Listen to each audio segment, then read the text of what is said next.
हाँ, तो नमस्कार दोस्तों, आपका study with Sunil Kumar YouTube channel पर स्वागत है। तो हम लोग जो है एक श्रृंखला स्टार्ट किए हैं जिसमें बिहार एसएससी सचिवालय सहायक की जितने भी प्रीवियस ईयर की परीक्षाएं जो बिहार एसएससी द्वारा आयोजित कराई गई है, उन सभी हम लोग प्रश्न पत्रों का जो है एनालिसिस करेंगे। इससे पहले हम लोग 5 प्रैक्टिस सेट का जो है एनालिसिस कर चुके हैं। इसी क्रम में आज हम लोग जो है छठे जो है सेट का एनालिसिस करेंगे।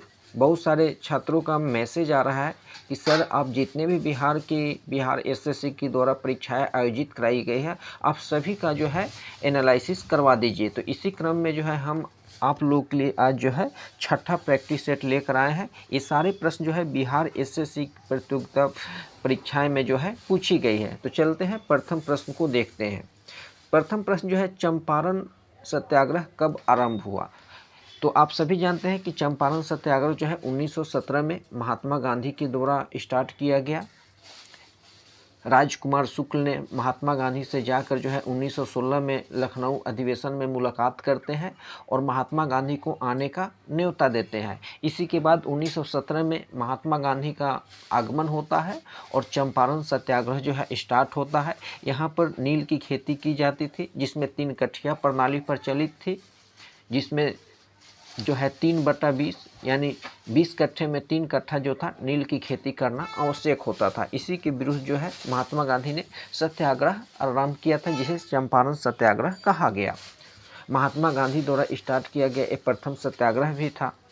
नेक्स्ट है कि अंग्रेजों के भारत में राज्यकाल में आखिर से एक पूर्व वायसराय कौन था? अंग्रेजों के भारत में राज्यकाल में आखिरी से एक पूर्व वायसराय कौन था? तो लॉर्ड वेवेल। जितने भी वायसराय थे, जितने भी गवर्नर थे, उनका सभी का क्रम जो है आपके परीक्षा के लिए काफ़ी इम्पोर्टेंट है। इसमें 4-5 जो गवर्नर है वो काफ़ी इम्पोर्टेंट है। उसकी चर्चा जो है हम लोग नेक्स्ट क्लास में कर लेंगे। एक अलग से उसका वीडियो जो है हम अपलोड कर देंगे।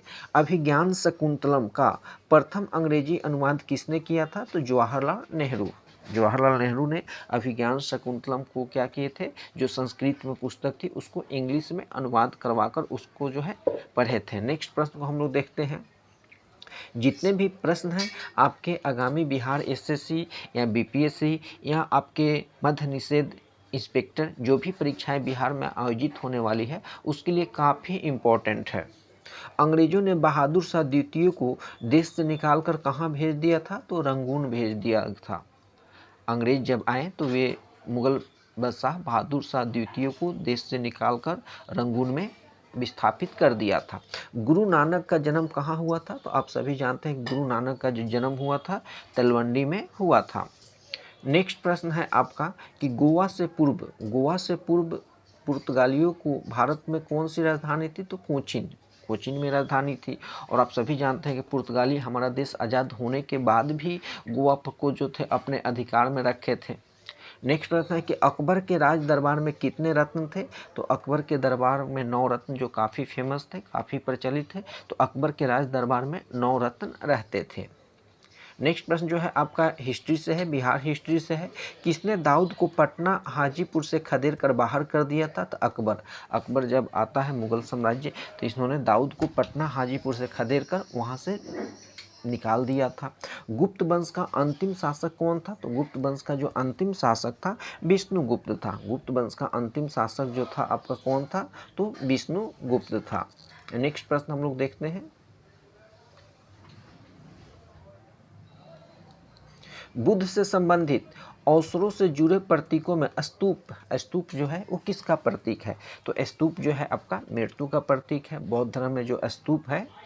नेशनल हेराल्ड समाचार पत्र किसने स्टार्ट किया था? तो जवाहरलाल नेहरू। अभी हम लोग देखें कि जवाहरलाल नेहरू ने अभिज्ञान शकुंतलम पुस्तक को अंग्रेजी में ट्रांसलेट करवाए थे और नेशनल हेराल्ड समाचार पत्र को भी प्रकाशित किसने करवाया था? तो जवाहरलाल नेहरू ने करवाया था। मेगास्थनीज चंद्रगुप्त मौर्य के मौर्य काल में कौन था? तो राजदूत था। चंद्रगुप्त का जब शासन हुआ करता था तो उस समय जो विदेशी यात्री मेगास्थनीज था वह राजदूत था। नेक्स्ट प्रश्न हम लोग देखते हैं। ये जितने भी प्रश्न हैं आपके परीक्षा के लिए काफ़ी इंपॉर्टेंट है, क्योंकि बहुत सारे प्रश्न जो है बिहार की परीक्षाएं में रिपीट होती है और बहुत सारे आसान प्रश्न जो है आप बिना अभ्यास किए हुए जाते हैं और वहाँ आसान प्रश्नों को गलती कर देते हैं। और जैसा कि आप लोग बीपीएससी में देख सकते हैं, उन्हीं छात्रों को मेरिट से बाहर होना पड़ा है जो आसान 10 प्रश्नों को गलत करके आ गए हैं। गुरु गोविंद सिंह की शिक्षा कहाँ हुई है और उन्होंने पर्शियन कहाँ सीखी? तो अम्बाला में सीखी। गुरु गोविंद सिंह की शिक्षा और कहाँ पर हुई थी? तो अम्बाला में हुई थी। अमजद अली खान क्या बजाते थे? तो ये सरोद बजाते थे। जैसा कि हम लोग हरिप्रसाद चौरसिया के बारे में प्रीवियस का जो प्रैक्टिस सेट हुआ था उसमें पूछा गया था, तो हरिप्रसाद चौरसिया जो है बांसुरी बजाते थे। फिर यहाँ आप देख सकते हैं अमजद अली खान क्या बजाते थे? तो ये सरोद बजाते थे। नेक्स्ट है कि अबाकस का खोज किस दौरान हुई थी? तो सांख्य सभ्यता काल में हुई थी अबाकस। ये जो कंप्यूटर की प्रथम शुरुआत में जो एबाकस की खोज हुई थी। इसके बाद द्वितीय पीढ़ी में किसका खोज हुआ था? तृतीय पीढ़ी में क्या किसका खोज हुआ था? तो एक तरह से कंप्यूटर की जो है बेसिक नॉलेज की भी आपकी जानकारी ज़रूरी है, क्योंकि कंप्यूटर से भी 2-3 प्रश्न जो है बिहार एसएससी में पूछ लिए जाते हैं। नेक्स्ट प्रश्न को हम लोग देखते हैं। 18वीं शताब्दी में किस देश ने जर्मनी पर शासन किया था? तो 18वीं शताब्दी में जो है फ्रांस जो था जर्मनी पर शासन किया था। फिर आप लोग जानते हैं कि फ्रांस की क्रांति होती है। भारत की लोकसभा और राज्यसभा का कोरम के लिए कुल कितने सदस्यों का अंश होना आवश्यक है? तो 1/10, 1 यानी 10वां भाग सदस्य होना चाहिए। साप्ताहिक चार्ली हेब्डो कहाँ से प्रकाशित किया जाता है? तो ये पेरिस से किया जाता है। H1N1 किसके द्वारा होता है? तो ये जीवाणु बैक्टीरिया के द्वारा होता है। नेक्स्ट प्रश्न हम लोग देखते हैं। राजस्थान में कहाँ एक साहित्यिक समारोह प्रति वर्ष आयोजित किया जाता है? तो जयपुर। और जयपुर जो है राजस्थान की राजधानी है। इसको पिंक सिटी के नाम से जाना जाता है। उत्तर प्रदेश का राजकीय फूल क्या है? तो पलाश है। पलाश जो है उत्तर प्रदेश का राजकीय फूल है। वाल्मीकि राष्ट्रीय उद्यान कहाँ पर है? तो ये आपका बिहार में है। भारत में प्रथम ऊनी कपड़ों की मिल कहाँ खोली गई थी? तो कानपुर में खोली गई थी। कानपुर आपका उत्तर प्रदेश में है। प्राकृतिक रेशम की कितने मुख्य किस्में होती हैं? तो ये 4 किस्में होती है। जालियांवाला बाग कहाँ है? तो अमृतसर में है।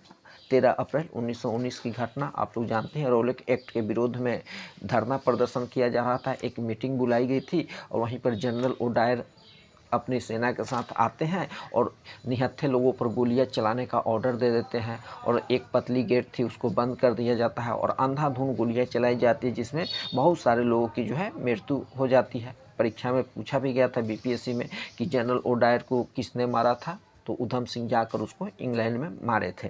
नेक्स्ट है कि तमिलनाडु में पाई जाने वाली मुख्य जनजाति कौन सी है? तो इरूला। जारवा जनजाति कहाँ पाई जाती है? तो अंडमान में पाई जाती है। तो भारत की जो प्रमुख जनजातियाँ हैं वो भी आपके लिए काफ़ी इम्पोर्टेंट है। नेक्स्ट प्रश्न हम लोग देखते हैं कि भारत की सर्वप्रथम वन जीव संरक्षण परियोजना का नाम क्या था? इसके बाद नेक्स्ट प्रश्न को हम लोग देखते हैं। नीति आयोग जो है कब शुरू हुआ? तो पहले आप लोग जानते हैं कि पंचवर्षीय योजना चलती थी, योजना आयोग। उसके बाद योजना आयोग को 2015 में समाप्त करके उसके स्थान पर नीति आयोग का आरंभ किया गया और नीति आयोग जो है जनवरी 2015 में स्टार्ट होता है और इसका जो अध्यक्ष होता है, जो वर्तमान में प्राइम मिनिस्टर होता है, वही नीति आयोग का चेयरमैन होता है। पौनार आश्रम के संस्थापक कौन थे? तो विनोबा भावे थे। जम्मू और कश्मीर की शासकीय भाषा कौन सी है? तो उर्दू है।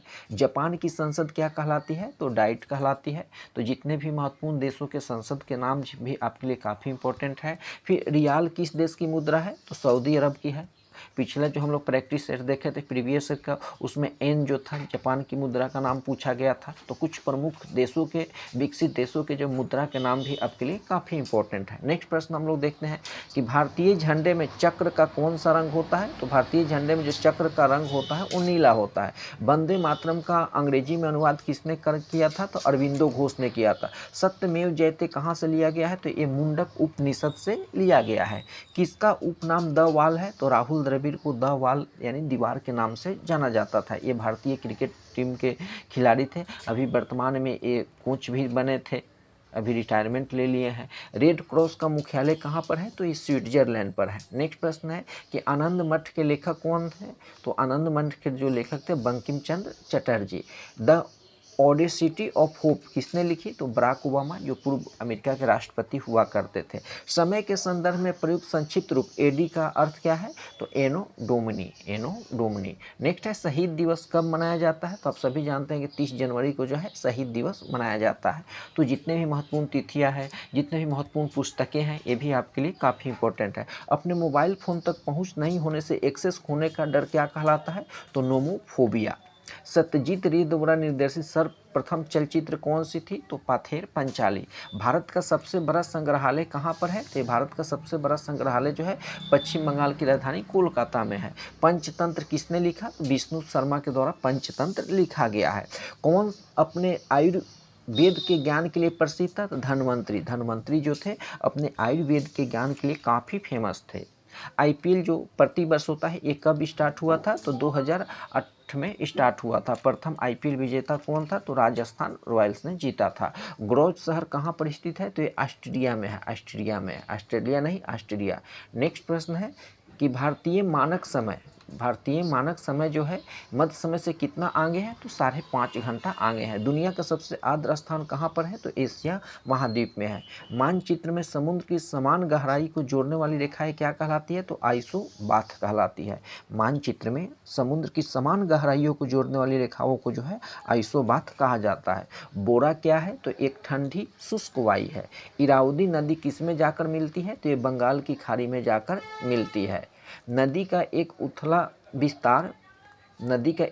विस्तार जो पैदल या गाड़ी से पार किया जा सकता है, उसको क्या बोला जाता है? उसको फियोर्ड बोला जाता है, फियोर्ड बोला जाता है। दुनिया का सबसे बड़ा द्वीप कौन है? आप लोग सभी जानते हैं, ग्रीनलैंड द्वीप है। इस पर डेनमार्क का अधिकार है। शहतूत कौन सा फल है? तो ये संग्रथित फल है। नेक्स्ट प्रश्न को हम लोग देखते हैं। लाइपेज द्वारा वसा के जलीय अपघटन पर क्या मिलता है? तो वसीय अम्ल और ग्लिसरॉल मिलता है। मात्रा UT प्लस T चिन्हों का अर्थ सामान्य है, इसका आयाम क्या है? तो LT है। क्लासिकल भौतिकी के नियमों किन कणों पर लागू होते हैं? तो 10⁸ मीटर। बैगनी प्रकाश के प्रास में कितना mm होता है? तो 450 से 500। एक रोगी के शरीर के अंदर देखने के लिए क्या उपयोगी है? तो प्रकाशीय तंतु के द्वारा अंदर की पार्टों को देखा जाता है। उत्तरी गोलार्ध में सबसे लंबी रात्रि कब होती है? 22 दिसंबर को उत्तरी गोलार्ध में सबसे लंबी रात्रि होती है। जब प्रकाश दूसरे माध्यम से अंदर जाता है तो क्या होता है? उसकी आवृत्ति में परिवर्तन नहीं होता है। चक्रण क्वांटम की संख्या कितनी मान संभव है? 2। एक धातु के फॉस्फेट सूत्र, इसके क्लोराइड का सूत्र क्या रहेगा? तो इसका क्लोराइड का जो सूत्र रहेगा MCl2। नेक्स्ट प्रश्न को हम लोग देखते हैं। तो ये जो है आपका आज का प्रैक्टिस सेट रहा। ये हम लोग का प्रैक्टिस सेट नंबर 6 था। कल जो है हम लोग प्रैक्टिस सेट 7 का एनालिसिस करेंगे। तो इसी प्रकार जितने भी बिहार एसएससी द्वारा परीक्षाएं आयोजित कराई गई है, उसके हम लोग सारे प्रश्नों का जो है एक एक करके जो है हम लोग वीडियो में देखेंगे, जिससे आपकी नवंबर में जो बीएसएससी की सीजीएल का एग्ज़ाम होने वाला है सचिवालय सहायक, उसमें आपके लिए काफ़ी लाभदायक सिद्ध होगा। और यदि आप इसका PDF चाहते हैं तो आप हमारे टेलीग्राम चैनल को ज्वाइन कर लें। वहाँ पर जो है प्रतिदिन इसका जो है PDF उपलब्ध करा दिया जाता है। तो सभी को जुड़ने के लिए बहुत बहुत धन्यवाद।